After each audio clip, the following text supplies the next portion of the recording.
this here is what's called a harmonium. It's been around for quite a long time, much longer than I have, that's for sure. And what it is, it's a classical Indian instrument that is most commonly used in devotional music that's made in those parts of the world, which is also known as kirtan or bhajans, where there's this whole range of instruments being used, and this is something that is commonly used in those performances. So I've known about a harmonium for quite a while. Perhaps you know what a harmonium is as well. Maybe you know the musical artist Krishna, who is a quite popular American kirtan musician. And he actually uses a harmonium as his sort of instrument of choice. So I've listened to his music for quite a while now, so I've known about what a harmonium was. But it never really dawned upon me that I should get one or that I even wanted one. I just thought it was like, that's a cool instrument. Because there's certain instruments, a long time ago I made that video about the tanpura, which is actually sitting right here, that I got, that little box tanpura. There's certain like Indian instruments, the tanpura, the sitar, that just fascinate me. There's something hooking in there. There's something that strikes a chord with me in those instruments. But not all of these things I've tried. But if you saw my recent video visiting the Hanuman Temple in New Mexico, and you watch it, you'll see that my brother and I, we were sitting in the temple. We were just sitting, meditating, resting with the energy pervading that temple. And over in the corner was a harmonium. And I had, over the time, I've wanted to try a harmonium. In the same way I want to try a sitar, in the same way I wanted to try like a tanpura, I wanted to try a harmonium. And I saw it sitting over there, but it's not mine. I'm in this completely alternate place in that temple. I don't even know how to properly use it. So I just didn't want to mess with it. I knew they're very expensive and delicate instruments, so I didn't mess with it.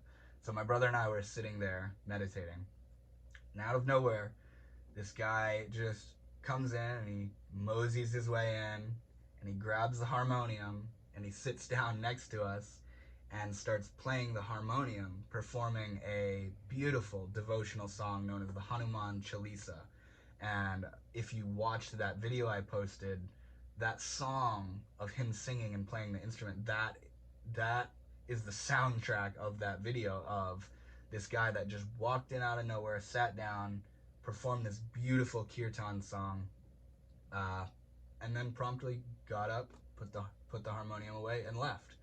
And I was like, man, like if that wasn't just a moment, like to let me feel that energy. Because if there's anything I wanted in visiting that temple, it was to kind of be in the presence of one of the devotional kirtans that are commonly performed there.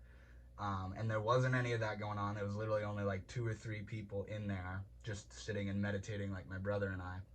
But then this guy comes in and plays this thing and sings the Hanuman Chalisa, and it was just an amazing thing to witness and to hear and to feel and to sit with.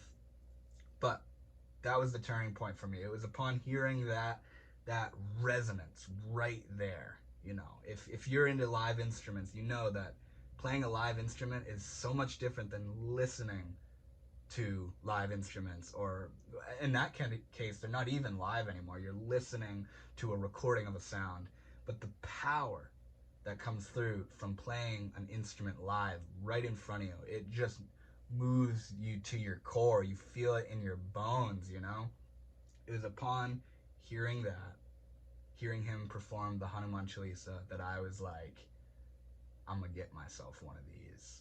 Northwood Shaman would like to have his own harmonium. So we got back from New Mexico, and a little time went by, and I think it was like a week after getting back that I purchased a harmonium, and it got here within 2 weeks. But yeah, such an extraordinary instrument. That was kind of what led me to getting it, in the same way I got the tanpura, which is a video I made quite a while ago. I just suddenly was like, I want a harmonium in my life. And I'm so glad I got it, because it's just such a beautiful instrument. And that kind of leads me into wanting to talk about how it works. So perhaps you know how they work. Maybe it's a bit self-explanatory to you from seeing how I've played it in this video so far. But basically what's going on is this instrument utilizes air. When this little pump thing on the back is called the bellow. And what you do is when you pull it in, it moves air into the instrument. And when you let off of it, it pulls air, it takes air in and then forces it up into the instrument. And what that air does is all these keys here on this keyboard, each one has these little reeds, these little metal reeds that are filed down in a certain way, that when you press a key and pull air into it forces that air up through the opening of that key where those reeds are, and causes those reeds to vibrate, creating that sound.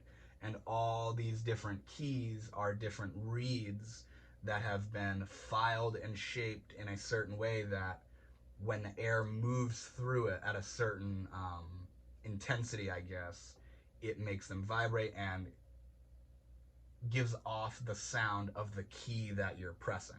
So it's entirely tuned in. But just the way this thing is working, where you're pulling air into it and moving it up past these vibrating reeds, is just so fascinating to me.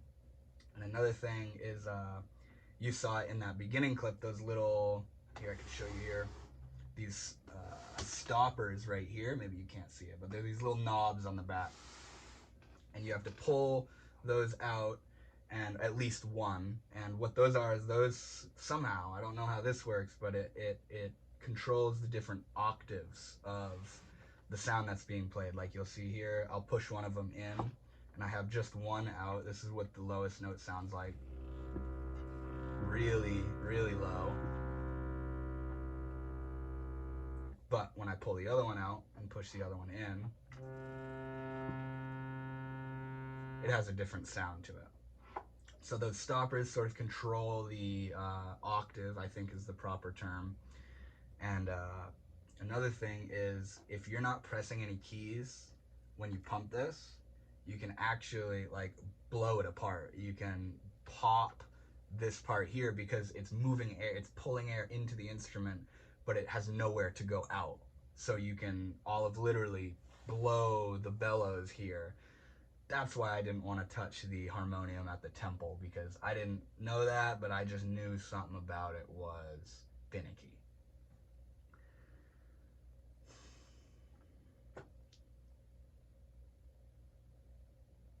So yeah, if you've never seen a harmonium before, they're very, very fascinating instruments. And I'm not a super big musician. I couldn't tell you a single like chord, or I couldn't tell you any of the notes.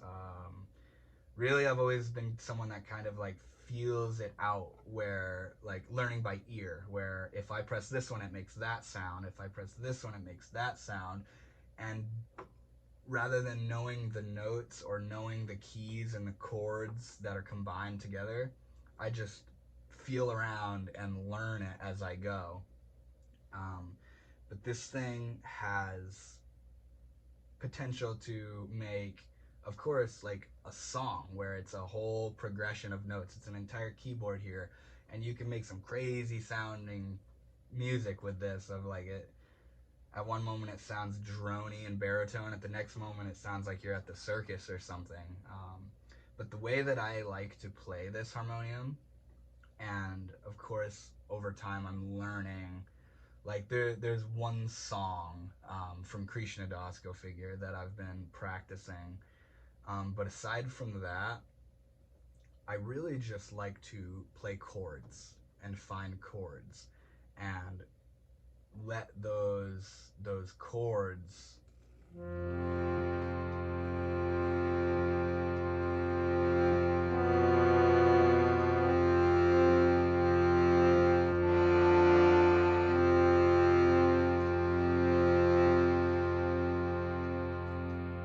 just sort of take me away. And I'll play the chords and I'll find different like progressions of notes that give you that really eerie, beautiful, haunting feeling. And that's another thing is, a while ago I was playing this thing and it was borderline like this thing was talking to me, bro. Like maybe I'm crazy, but like if you've ever messed with a singing bowl, how like when you're doing it for a while, you can start to get this sound where you can't tell if it's coming from the singing bowl or the inside of your head. And that goes, the very same thing goes with this harmonium here, where when I'm playing certain chords, I'll start to hear like, or like these tones that are coming from this or from my head. I can't tell. And that's the trippy part, is it's just this melting, boundary dissolving sound that you're just sort of moving into and feeling and resonating with. It's like not only do the notes themselves have this resonance together with themselves, but they resonate like with you, with the person that's playing it.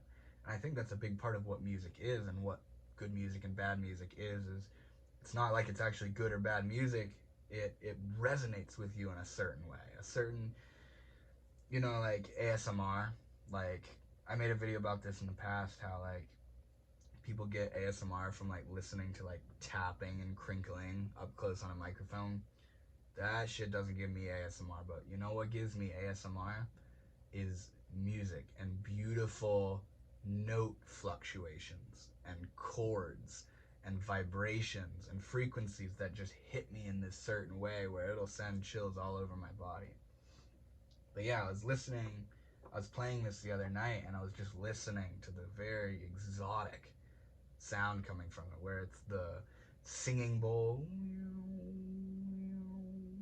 and it's also got this like, I guess the best way I can describe it is like this grungy rock feel to it. Interestingly enough, being an Indian instrument, it has this like, just like baritone bass, like power chord feel to it. Like if you play the guitar, you know what power chords are. That's kind of the vibe that can come off of this thing, at least that I get. But aside from the beautiful sounds that this thing produces, there's something really fascinating that it sort of dawned on me one night when I was playing this. I was just playing it, listening to the sounds, and I realized that this thing right here is like its own respiratory system. It's literally breathing, where I'm pulling air into this instrument from the environment around me and allowing it to move back out into the environment through the gateways of the keys that I'm pressing, that I'm choosing to play. So I'm pulling the air into this thing. It's inhaling the air around us and exhaling it out through the gateways that I give it. And I realized that like this is all of literally how we work. As I sit here and talk, when you hear people sing, when you hear people hum, when you're just talking like I am right now, you're inhaling the air in the environment. and releasing it, exhaling it back out through these little vocal cord things that vibrate and fluctuate and create these acoustic vibrations in the air. And that's what sound is. That's what voice is. And that's what this thing is doing. It's literally breathing in and breathing out and breathing in and breathing out. And with that comes these beautiful fluctuations and rhythms of sound that, to me, just hit in a certain way. And it was spectacular as I was realizing that this is a sort of cleansing, a sort of transformation of my environment, of my surroundings, where because you know, you don't usually sit down when you're pissed off to play the harmonium. At least I haven't yet. I sit down and I open it up and I play the harmonium, very much so as a form of meditation, to just sit and be and to feel these vibrations and listen to these vibrations and perhaps think of the beauty and the ecstasy and the wonder of what it means to even be alive, and what is life, like what is it to be alive, what is this consciousness that I am, what are these vibrations, why do they resonate with me in the way they do, what is this feeling of awe and wonder. I pull out the harmonium and I sit down and I move the air through this respiratory system with that on my mind, with those intentions, that sense of clarity and focus and meditative purity, of the focus on beauty, I guess is a good word I can use, where I'm pulling in the air from around me, and through my intention of focusing on the beauty, of focusing on the wonder and the mystery, in that I am allowing the air to move back out, having been entangled with my intention and my devotion, I guess you could say, of just the meditative love. It's hard to describe these things, I guess, but it just kind of dawned on me that, like, you know, when you think of meditation, you may think of just, you know, typical sitting up straight with your hands in your lap, perhaps visualizing an image before you, perhaps following the rising and falling of your breath. I do that. I stereotype meditation into that sort of category. But I realized this was another time that I was playing this thing. I was playing it and I'm like, what is this? Like, I literally just walked into my room and sat down, and suddenly I'm playing this instrument, and what am I doing? I'm not trying to get anywhere. I'm not trying to do anything. I'm doing this for the sake of the doing of it. I'm just playing. I'm just listening. I'm being present with these sounds and losing myself in the vibrations. And it's very much so a meditation. I've listened to Krishna Das, and people have asked questions to him about, like, you know, should we, essentially they're making a difference between meditation and chanting, kirtan, what this is, where you just sit and play and perhaps chant the different names of God, like Om or Ram or Hare Krishna, or sing the Hanuman Chalisa. And Krishna Das says chanting is meditation. And very quickly upon having this in my possession did I realize that this is a form of meditation, that this is what it was, that I realized what this is, I'm not used to this form of meditation as much, where it's much more hands-on, much more active, much more engaging, where I'm consistently and steadily pumping the bellows and playing the keys and listening to the notes and perhaps shifting from one note to the next or one chord to the next. sometimes when I'll just sort of get, you know, zonked on the sound, I'll just do one chord for an indefinite amount of time where I'm literally just listening to it. And yeah, like I said, it was like this thing was talking to me. And that's not even an understatement. It literally sounded like one of the vibrations I was hearing inside of this thing was like, it was trippy, kind of eerie, but it sounded like it was like saying, not long, not long, not long, not long, in this weird, vibratory, high-pitched way. And suddenly that not long transformed into right now, right now, right now. And I'm playing, and I was like, wow, like that's pretty fucking trippy, bro. But yeah, that was really trippy.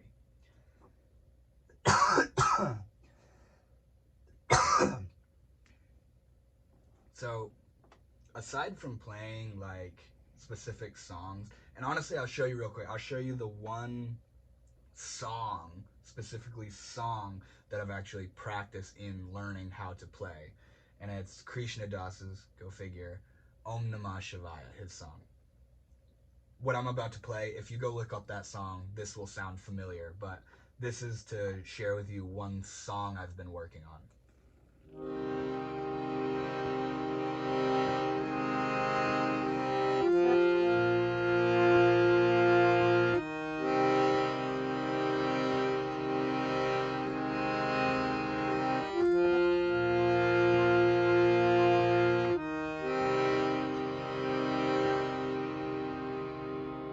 Your boy Northwood Shaman is not a musician, I can tell you that right now.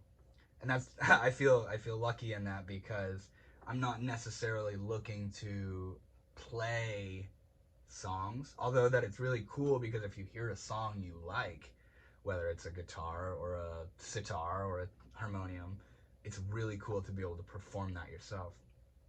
But luckily, fortunately for me, what gets me with the tanpura, what gets me with the singing bowl, what gets me with mantra meditation and chanting, what gets me with the harmonium is the droning, the breathing.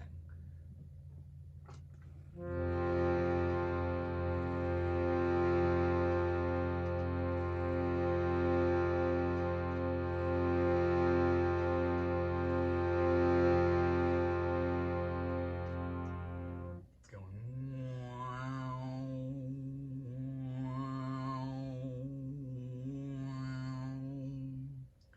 There's something in that, and I'm not alone in this. The listening, the chanting, the use of a singing bowl, the repetition of a mantra, playing the tanpura. If you listen to that thing's going.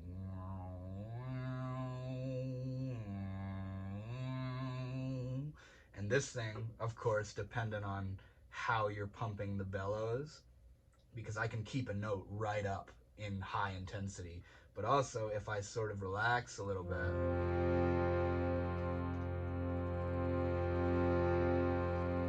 I can drone it out.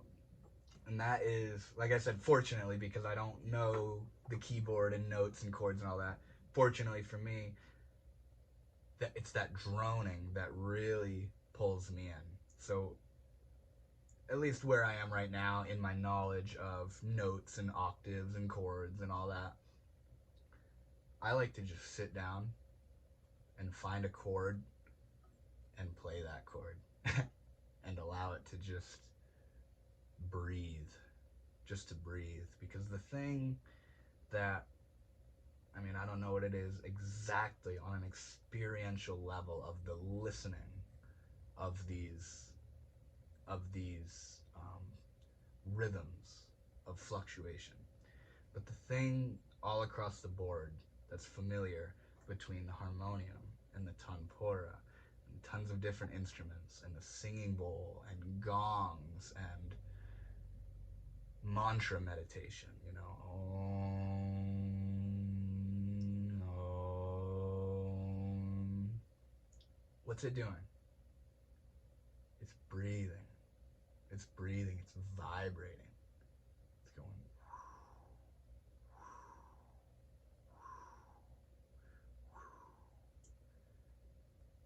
And if you look around, what is life doing? What are we doing around the sun?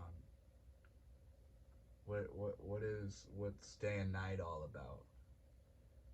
What are the seasons all about? What are our very feelings of coming and going and coming and going? What's that all about? What are the tides all about? What is our breath about? Rising, falling, rising, falling. What's this whole deal where we're awake for a period and then we sleep for a period, and then we're awake for a period and then we sleep for a period? It's breathing, it's rhythm, it's vibration of existence. And that's really what gets me.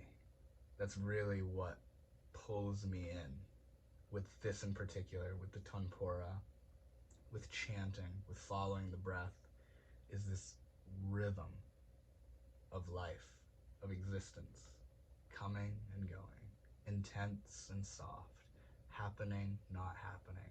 Here I am and now I'm not. Here I am and now I'm not. It's a beautiful instrument. I'm so glad I actually suddenly felt the calling to get one. And if you've been wondering, if you've been considering if you should get a harmonium or not, Northwood Shaman highly advises you get a harmonium. And of course, I looked around a little bit. I had to do some research. I'm not just like, oh my God, I'm gonna get a harmonium. I had to do some research into reputable brands and what makes a good harmonium and what, kind of cheesy harmoniums or cheap rather. And yeah, there's of course different styles of harmoniums. There's one where you can, it's like portable, where it's like a little suitcase and you can unfold it and pull it up, and that's like if you're traveling around a lot, you can use those. There's ones that are literally only like this big, where they're only like 1.5 or 2 octaves of a keyboard. There's ones where rather than the bellows being on the side here, it comes from the center and folds out like that. This harmonium in particular has this feature right here. I don't know if you can see it, but that little lever right there, which is called a coupler, where when I turn that on, that turned it on. What I do when I press a key, that coupler will play the key 1 octave higher than what I'm playing. So like without the coupler, and then with the coupler, it plays that same note as well, like a higher octave as well.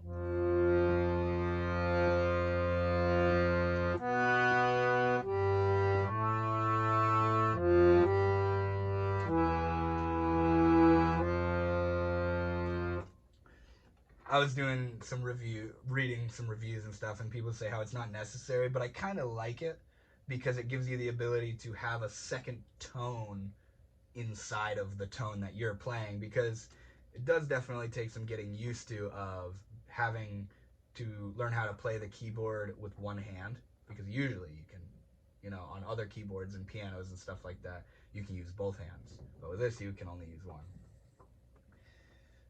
But yeah, I just wanted to share this with you guys. It seems like anytime I get some sort of fascinating, beautiful Indian instrument, I just gotta share it with you guys.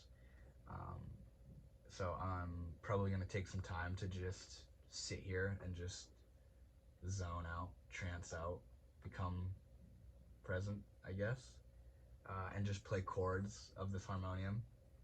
And if you're gonna leave now, thank you so much for watching. I hope you found this really fascinating. Perhaps showed you deeper into the world of harmoniums and their beauty.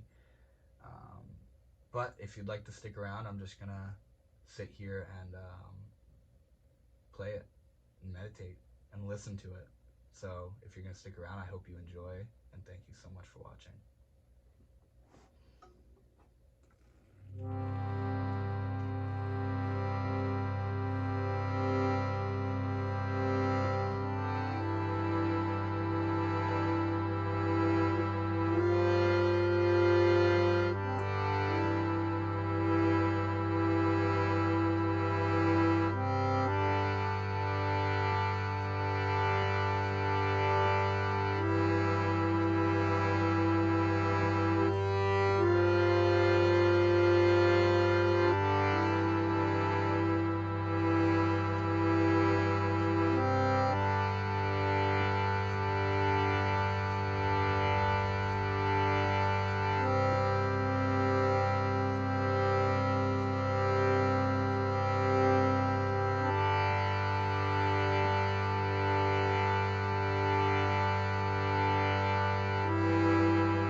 It's like the final breath, the last exhale.